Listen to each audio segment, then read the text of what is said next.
ముఖ్యమంత్రి వైఎస్ జగన్ వల్ల ఆంధ్రప్రదేశ్ సర్వనాశనం అవుతుందని మండిపడ్డారు నారా లోకేష్. టీడీపీ ప్రభుత్వ హయాంలో ప్రారంభించిన రాజధాని అమరావతి, పోలవరం పనులు నిలిపివేశారని అన్నారు.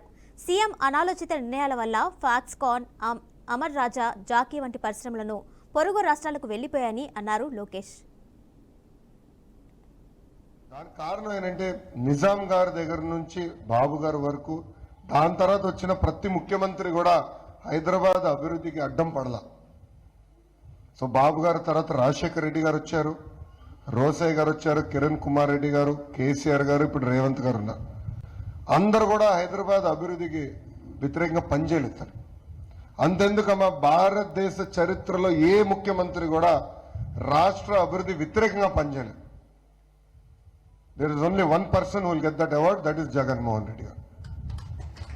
పోలవరం నాశనం చేశాడు, రాజధాని నాశనం చేశాడు, ఆనాడు పీపీఏ రద్దు చేసి కంపెనీలన్నీ తరిమేశాడు.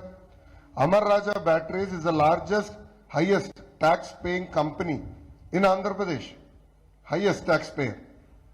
అలాంటి కంపెనీ పైన పొల్యూషన్ కంట్రోల్ బోర్డు, మన లేబర్ డిపార్ట్మెంట్, ఇట్లా ఒక 10-15 డిపార్ట్మెంట్లు వాళ్ళపైన పంపించి రేట్లు చెప్పించి వేధిస్తే ఈ రోజు వాళ్ళు హైదరాబాద్కి వెళ్ళి పెట్టుబడి పెడుతున్నారు.